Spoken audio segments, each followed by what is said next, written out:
Pinalabas niya ang kanyang demonic energy at sinabi sa kanya na huwag maging masama sa mga hayop.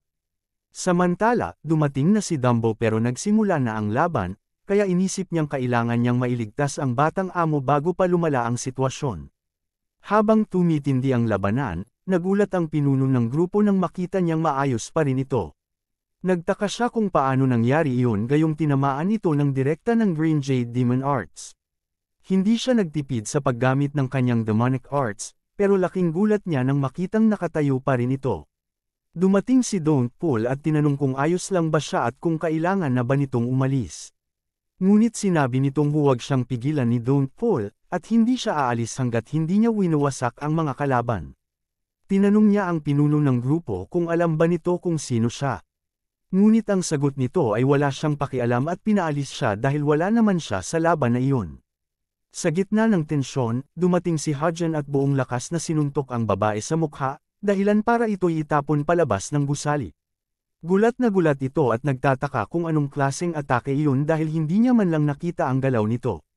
May 20 taon na siyang karanasan sa pakikipaglaban para sa kanyang buhay, ngunit hindi siya nakarik kahit kaunti.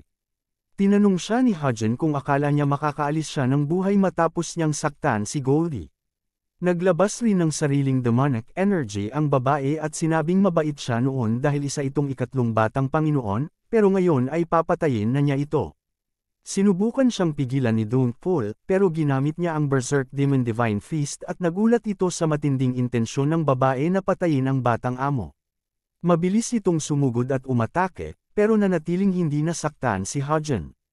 Tinanong niya ito kung tapos na ba siya sa kanyang mga atake at itinulak ito palayo gamit lang ang kanyang kamao.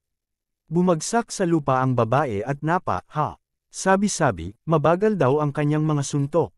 Tumayo siya at tinawag si Hajin na daga, pero nagalit ito at suntok ang lupa sabay sigaw, paanong naglakas loob kang tawagin akong daga?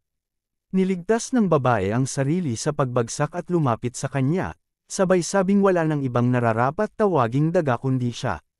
Ipinagmamalaki niyang kaya niyang talunin ang gaya niya gamit ang Berserk Demon Divine Fist.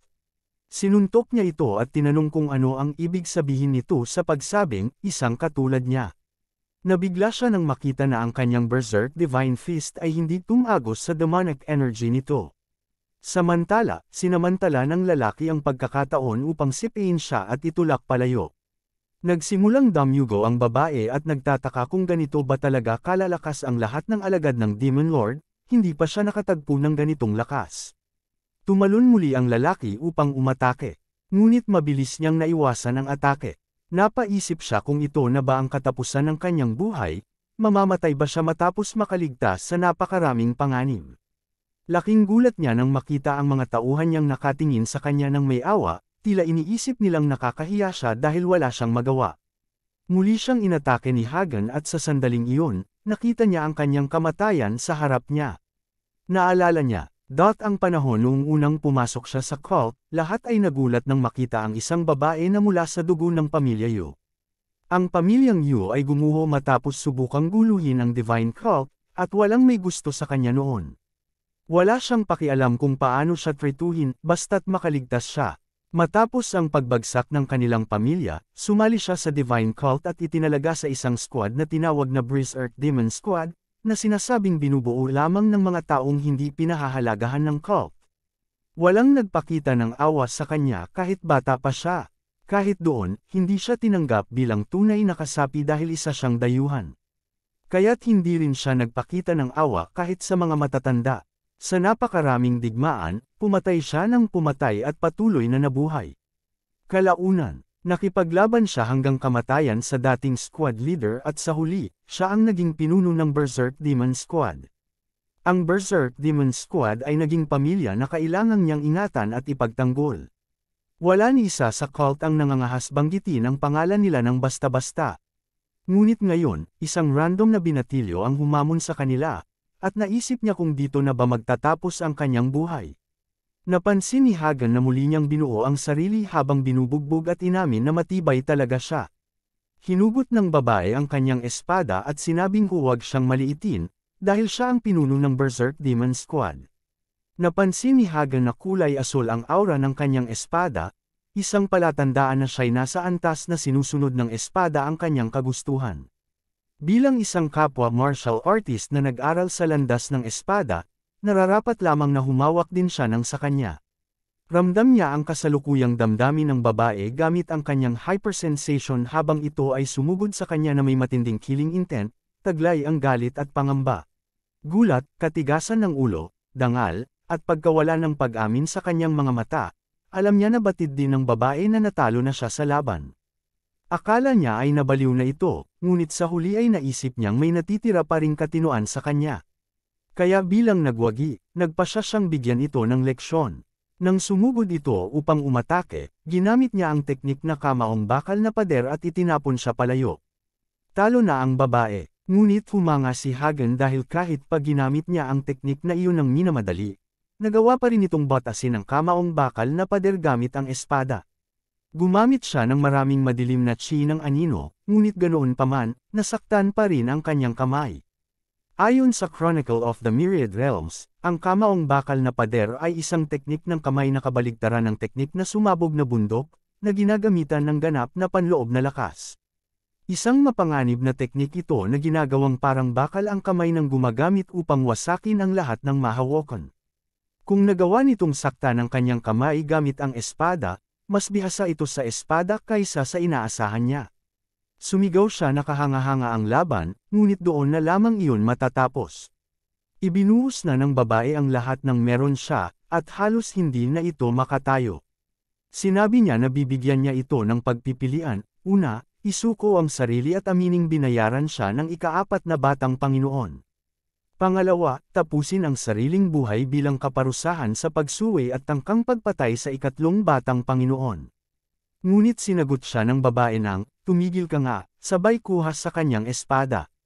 Hindi niya gusto ang pinangungunahan siya ng kung sino mang hindi niya kilala. Handa na siyang umatake, sabay sabing, sige, tapusin na natin to, at binigwas ang kanyang espada. Handa na ang babae sa kamatayan. Ngunit bigla niyang inurong ang espada at sinabi, kanina, para kang mabangis na aso, pero ngayon, para kang maamong tupa. Tinanong niya kung bakit hindi ito umiwas sa atake. Sinagot siya ng babae, wala na akong lakas para umiwas. Tinanong niya kung handa na ba itong tanggapin ang kamatayan. Tumugon ang babae, ang talunan, dapat mamatay. Ganon talaga, lahat ng laban na sinalihan niya ay patayan.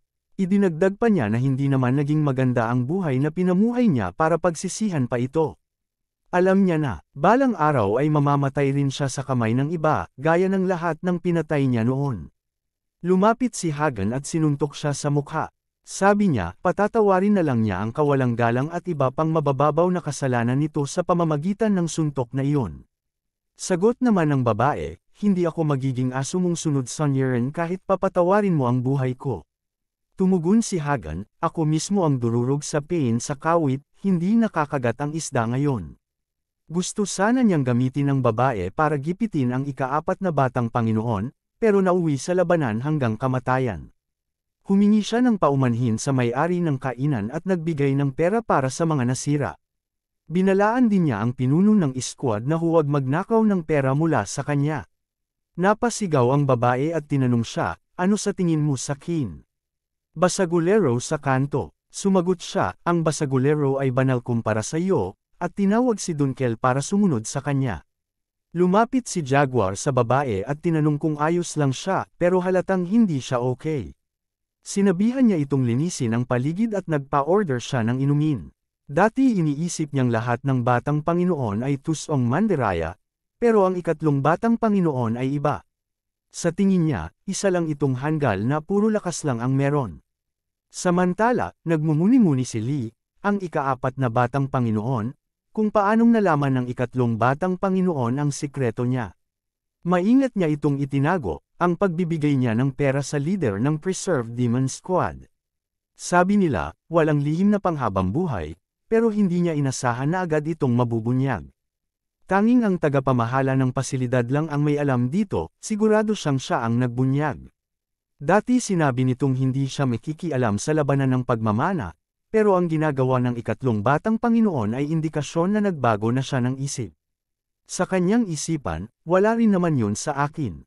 Mamamatay rin siya sa kamay ko, at walang sinuman ang muling makakakita sa kanya. Ang insenso na pina-infuse niya ng puro at nakamamatay na lason ay papasok sa baga nito. Paralisado ang buong katawan, at mamamatay ito sa matinding paghihirap. Naiinis din siya na ang ikapitong binibining anak ay hindi pa rin umuunlad, ni hindi pa nga kumakain ng maayos ngayong araw. Masama ito dahil hindi rin siya makakatulog kung walang ganoong insenso. Ibinigay din niya ang insensong ito kay Anqua, at iniutos niya sa kanya na sunugin ito sa tabi ng higaan ng ikatlong batang Panginoon habang siya ay natutulog. Tinanong niya ang lalaki kung ano iyon, ngunit pinagbawalan siyang magtanong ng mga walang kabuluhang tanong. Tinanong niya kung paano niya may lalagay ang isang bagay sa tabi ng batang Panginoon kung hindi naman niya alam kung ano ang epekto nito, kaya tumanggi siyang gawin ito. Binalaan siya ng lalaki, na pagkatapos ng 2 araw, ang parasito sa kanyang katawan ay magsisimula ng kumilos. Kung hindi siya iinom ng lunas sa tamang oras, magiging hindi matiis ang epekto nito. Makalipas ang ilang sandali, tinawag siya ng batang Panginoon at pinapapunta siya para dalhan siya ng pagkain para kay Goldie. Napansin ng batang Panginoon na mukha siyang pagod nitong mga nakaraang araw, ngunit inisip niyang baka mali lang ang akala niya kaya tumalikod siya at tumingin kay Goldie. Napansin niyang tila may kakaiba sa hayop nitong mga araw na ito at nagtaka kung bakit ito labis na nagalit nang subukang atakihin ito ng pinuno ng unit. Naisip niyang baka sobrang napalapit na siya sa hayop nang hindi niya namamalayan, at pakiramdam niya ay may koneksyon sila. Ngunit sa isip niya, imposibleng may ganoon siyang ugnayan sa isang hayop, ngunit hindi rin ito pangkaraniwang hayop. Samantala, may kumatok sa pintuan at nagsabing sila ay mula sa bulwagan ng batas pagparusa, at pinabubuksan ang pinto. Binuksan ito ni Dunkel at sinabi sa kanya na siya ay hinahanap ng bulwagan ng batas pagparusa. Ibinunyag niyang pumunta roon ang pinuno ng Berserk Demon Squad at nagkusang loob na umamin. Gulat siyang marinig ito, na inamin ng pinuno na nilapastangan at sinubukang patayin ang ikatlong batang Panginoon. Tinanong niya ito kung bakit niya ginawa iyon gayong sinabi na niyang pinatawad na niya ito sa pamamagitan ng suntok na iyon. Ngunit, hindi siya sumagot, at si Hagan ay nagtanong kung bakit siya gumagawa ng gulo at pinapahirap ang mga bagay para sa kanya. Sumigaw siya na nakaupo siya roon upang ipagtapat ang kanyang mga kasalanan. Hindi niya maintindihan ang punto nito at sinabi na walang awa sa sinumang susubok pumatay ng isang batang Panginoon o Panginoon, at kapag umamin siya, puputulan ang kanyang ulo. Sinabi niya, napatayin na lang siya kung iyon ang gusto niya, at inisip niyang nababaliw na ito. Sigurado siyang hindi niya ito tinamaan sa ulo, ngunit sagot nito, tinamaan nga siya sa ulo. Tinanong niya kung ano ba talaga ang iniisip nito, ngunit sagot niya, wala siyang dahilan para sabihin iyon sa kanya. Pinagmasdan niya ito at tinanong kung ginagawa ba niya ito dahil sa ika-4 na batang Panginoon. Kung ginagawa niya ito para tuparin ang pangako niya sa kanya, pero kung mananahimik lang din siya, sana tinapos na niya hanggang dulo. Naisip niya kung inamin ba nito na sinaktan siya at natawa na lang, sabi niya, hindi ka nga talaga basta-basta. Ikaw ang leader ng Berserk Demon Squad. Tinawag niya ang isang opisyal at inutusan itong palayain ang leader ng Berserk Demon Squad, at nagulat ito kung bakit. Bakit mo to ginagawa gayong inamin niya ang tangkang pagpatay? Sagot niya, tinuruan ko lang siya ng leksyon dahil nagustuhan ko siya. Ganyan ang itsura ng mukha niya kasi hindi ko na-control ang lakas ko. Kahit baliw siya, tagasunod pa rin siya ng cult, kaya hinding-hindi niya pagtatangka ang patayin ang disipulo ng Demon Lord. Sumang-ayon ang opisyal sa paliwanag niya, pero dahil sa mga saksi at sa sitwasyon, hindi raw nila basta pwedeng palayain ito. Pinalabas ni Hagan ang kanyang demonic energy at sinabi, ang mismong taong sangkot na ang nagsasabing hindi ito totoo, so bakit kayo nagkakaproblema? Kaya pumayag ang opisyal na palayain ang leader ng Berserk Demon Squad. Tinanong niya ito kung mahilig ba siyang uminom, pero nanahimik lang ito at hindi sumagot. Sabi niya, sige, ituturing kong oo yan. Puntahan mo ako kapag may oras ka, mag-inuman tayo. Magdala ka na rin ng pulutan mo, ayokong dagdagan pa ang trabaho ng mga tauhan ko. Pagkatapos noon, tinanong ni Dontful kung bakit ginawa iyon ng leader ng Berserk Demon Squad. Sabi niya, ginawa iyon para mabuhay. Nalaman niya na tumanggap ito ng pera mula sa ika-4 na batang Panginoon,